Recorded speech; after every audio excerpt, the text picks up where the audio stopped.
इतनी विलक्षण बात है। महाराष्ट्र के एक ब्राह्मण देवता भये, उनका नाम था भक्त पुंडरीक।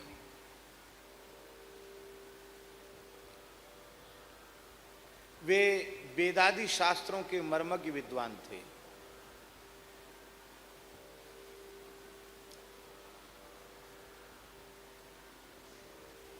बड़े विद्वान थे, ऐसे निरक्षर भट्टाचार्य नहीं थे, और बड़े कर्मकांडी ब्राह्मण थे।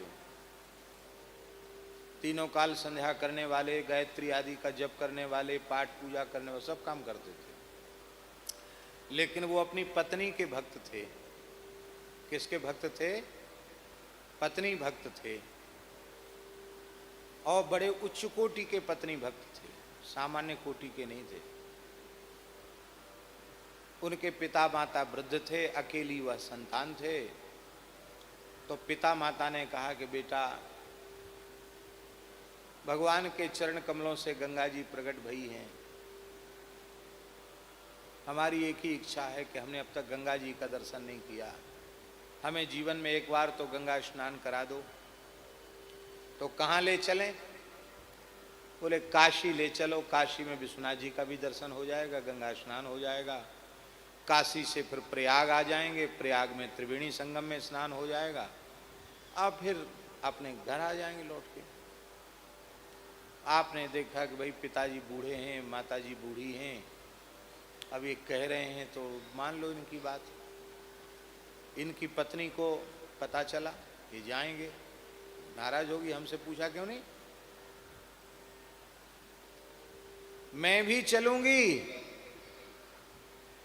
चलो, बड़े सौभाग्य की बात है, हमको भी तुम्हारा वियोग सताएगा, चलोगी साथ में तो बहुत ही आनंद की बात, चलो तुम भी चलो।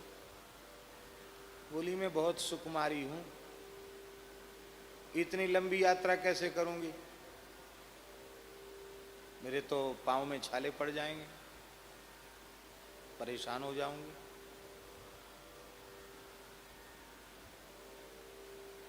तो कैसे चलोगी देवी? मैं तुम्हारे कंधे पे चढ़ के चलूंगी। ऐसे भक्त थे। बोले कोई बात नहीं, थोड़ा चलना, जब तुम थक जाओ तो हम कंधे पे चढ़ा लेंगे, कंधे पे चलना।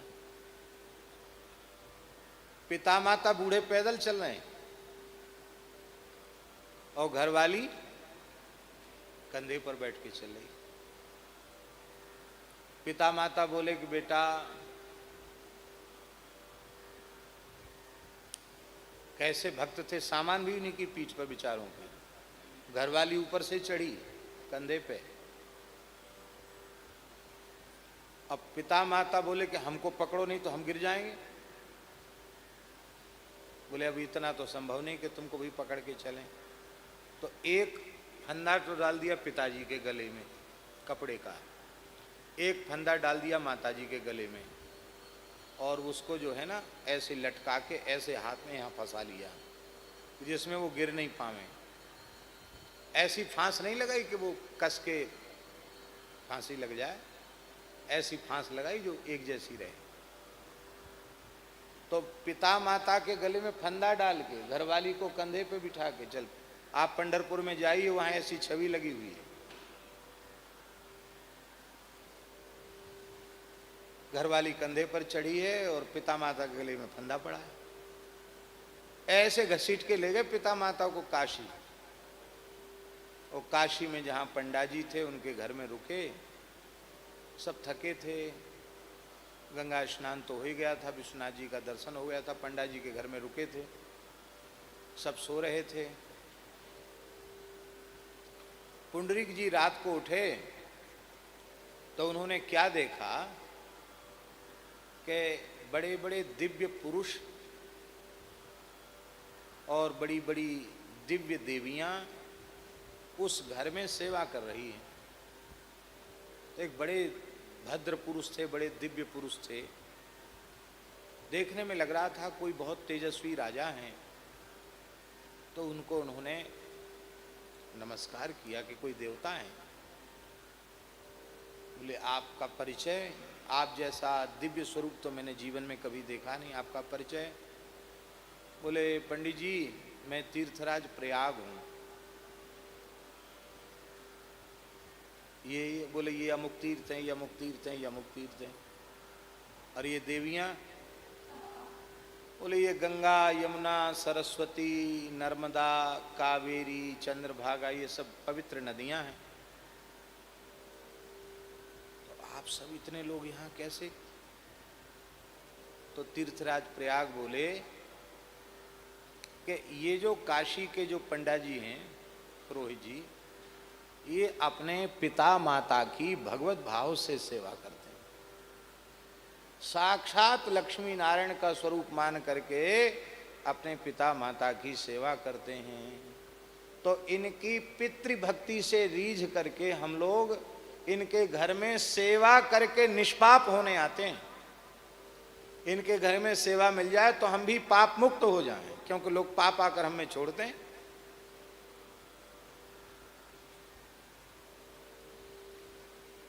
बस शिक्षक मिल गई, वो तो अंतर्धान हो गए।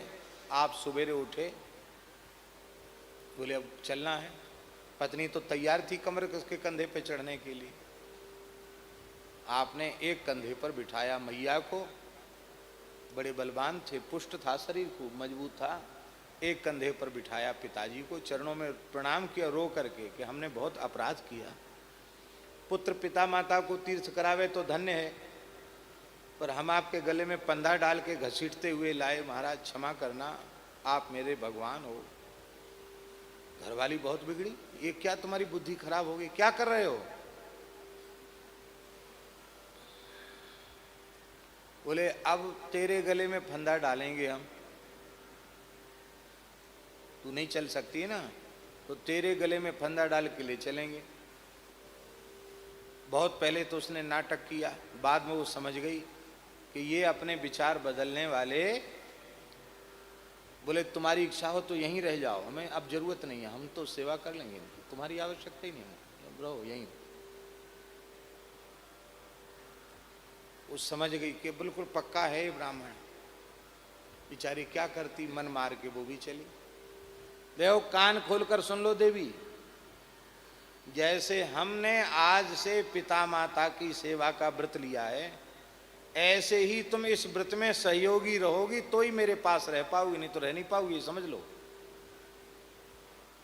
क्योंकि अब हमने बचा हुआ जीवन अपने पिता माता की सेवा में समर्पित कर दिया। और लौट करके पंढरपुर में कैसी उन्होंने पिता माता की सेवा की महाराज।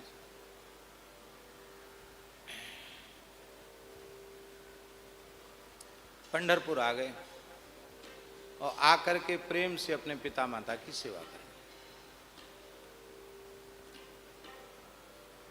तो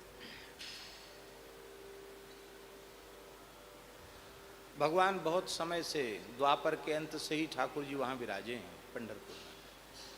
परम श्रद्धेय पूज्य श्री डोंगरी जी महाराज कहते थे कि भगवान अंतर्धान होके कहाँ गए? कहीं नहीं गए, बोले पंढरपुर में खड़े हैं।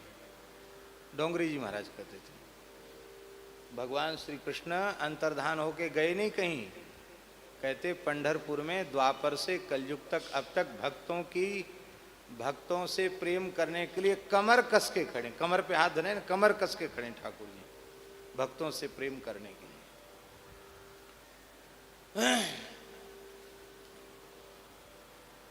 तो महाराज जी क्या हुआ कि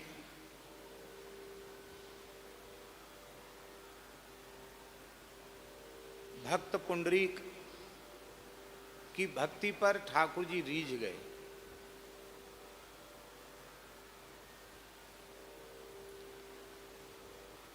तो ठाकुर जी जाने लगे द्वारिका से। तो रुक्मिणी जी ने कहा कि जय जय, कहाँ प्रस्थान कर रहे हैं, कहाँ जा रहे हैं? ठाकुर जी बोले देखो रुक्मिणी जी, बुरा मत मानना, कोई कहीं जाता हो तो टोका, तो पूर्ण यात्रा थी, हमारे पूछने से ही बिगड़ गई यात्रा। बोले अब तो आप विराज गए हो, बताओ तो सही।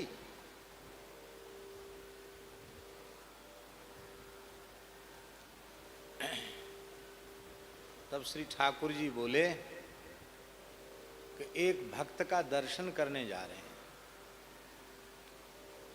रुक्मिणी जी के कान खड़े हुए, अरे महाराज, ब्रह्मा जी, शंकर जी, इंद्रादि देवता, वो सब के सब तो आपका दर्शन करना चाहते हैं। बड़े बड़े योगी यति तपी आपका दर्शन करना चाहते हैं। वो आपके लिए दर्शनी कौन हो गया? देख लो, ऐसे ही विचित्र भक्त हैं कि हमारी आंखें उनके दर्शन के लिए तरस रही हैं। हम उनका दर्शन करने जा रहे थे, अब गुप्पे चुप्पे जा रहे थे किसी को बिना बताए। अब तुमने टोक दिया, अब पूछ दिया तो अब तुमसे न बताते तो हानि हो जाती। रुक्मिणी जी बोली कि तब तो हम भी आपके साथ ही चलेंगे।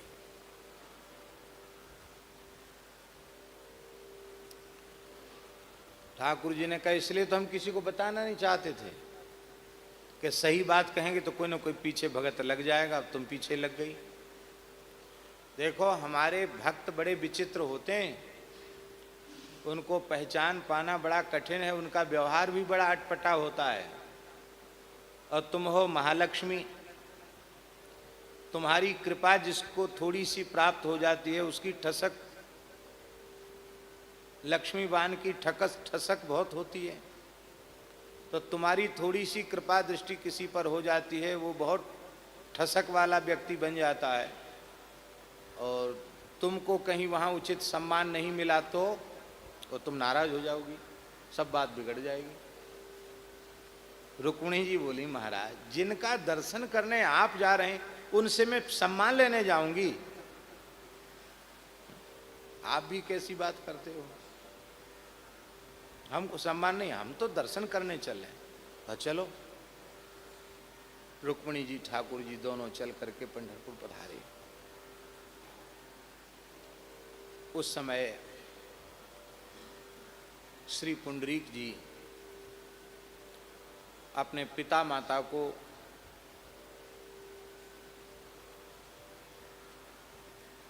रात्रिकालीन भोजन करा के शयन करा चुके थे, लिटा दिए थे। और पिता माता के पौड़ने पर बड़े प्रेम से, भगवत भाव से, तो भगवान ही मानते थे, भगवत भाव से पिताजी की चरण सेवा, पिता माता की चरण दबा रहे थे।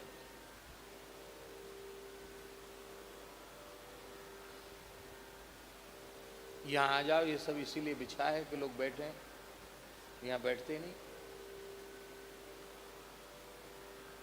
जानते हो, शास्त्र में लिखा है कि ब्राह्मण साधु बिना आसन के बैठ जाता है तो धरती सहन नहीं कर पाती है। हाँ, वो ब्राह्मण अपनी दरिद्रता वहाँ छोड़ के चला जाता है। भैया दरिद्रता काहे को छोड़ो, अभी लक्ष्मी जी की चर्चा चल रही है, आसन पर बैठो। इसलिए सबके लिए आसन बिछाया है। और वैसे भी खाली फर्श पर बैठने से शरीर को नुकसान होता है, आसन पर जरूर बैठना चाहिए। ब्राह्मण को कहीं आसन न मिले तो वज्रासन से बैठ जाए, पर खाली ऐसे न बैठे जमीन पर, ऐसा शास्त्र में स्मृतियों में लिखा। वज्रासन जानते हो? जानते हो वज्रासन? बताओ। ये है वज्रासन। ये वज्रासन से इसलिए बैठना चाहिए को पैर का आसन लग गया और मलद्वार का जो भाग है उसका भूमि से स्पर्श नहीं होना चाहिए। यह एक आसन का रहस्य है, सीधे धरती से स्पर्श नहीं होना चाहिए। नारायण, चलो बात हो गई। चरण सेवा कर रहे थे प्रेम से। श्री ठाकुर जी पधारे रुक्मिणी जी के साथ। उन्होंने देख लिया कि भगवान आए हैं, लेकिन वो उठे नहीं, पिता माता भगवान का सत्कार नहीं किया, प्रेम से सेवा ही करते रहे। तो रुक्मिणी जी को थोड़ी नाराजगी हुई। साक्षात द्वारकाधीश भगवान पधारे, वो एक कैसा विचित्र व्यक्ति, कहते हैं हम भगत जी के दर्शन करने चले, ऐसा विचित्र भगत, न राम राम न श्याम श्याम न दंडोत न प्रणाम न फूल न चंदन, कुछ नहीं, नमस्कार तक नहीं, कैसा विचित्र भक्त है। अरे कोई भी व्यक्ति कोई घर में पहुंचता है तो अतिथि को आसन तो दिया जाता, आसन भी नहीं दे रहा।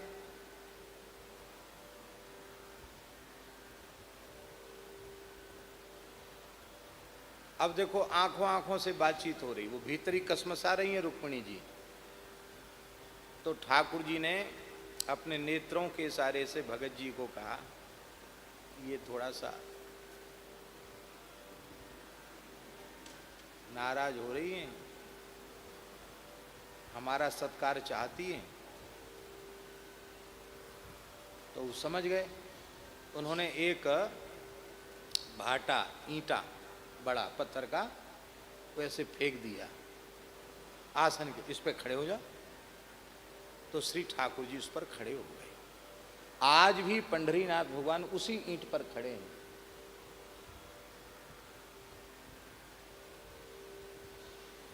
बाद में पिता माता सो गए, ठीक से निद्रा उनको हो गई, तब आप आए, साष्टांग प्रणाम किया।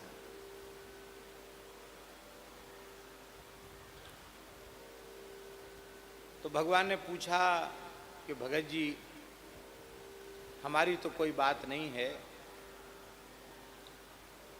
पर हमारा सम्मान न होने से, स्तुति प्रार्थना पूजा न होने से रुक्मिणी जी थोड़ी नाराज हैं, तो इनके मन में थोड़ा सा ऐसा भाव आ गया अनुचित, इसको आप दूर करो। आपने स्वागत सत्कार क्यों नहीं किया? इनके मन में क्षोभ हो गया। तो पुंडरीक जी बोले, महाराज बुरो तो मानियो मत, हम आपसे पूछ रहे हैं आपको बुलायो कौन ने? हमने तो बुलायो नहीं, आप क्यों आए? आप क्यों आए पहले ये बताओ, आप आए क्यों? तो श्री ठाकुर जी ने कहा, तुम्हारी पितृ मातृ भक्ति से रीझ करके हम आए। तुमने, तुम्हारी जो अपने पिता माता के प्रति भक्ति है ना, उस भक्ति से रीझ करके हम आए। तो पुंडरीक जी ने हाथ जोड़कर कहा, प्रभु जिन पिता माता की सेवा के फलस्वरूप आप द्वारकाधीश स्वयं चल कर के आए, उन पिता माता की सेवा छोड़कर आपकी ओर जाता तो आप अंतर्धान हो जाते। आप पिता माता की भक्ति करने वालों पर कितने राजी होते हैं, ये कलयुगी प्राणियों को दिखाने के लिए आप ऐसे ही ईंट पर खड़े रहें। प्रतीक्षा में थे ना ठाकुर जैसे कि भगत आएगा तो उससे बातचीत करेंगे, इसी मुद्रा में आप दर्शन दे करके कृतार्थ करें। और मेरे पिता माता सो के जगेंगे तो उनको भी आप अपना मंगलमय दर्शन दें, और फिर कलयुग के सभी प्राणियों को दर्शन दें। ठाकुर जी ने कहा, एवं मस्तु। आज तक ठाकुर जी खड़े।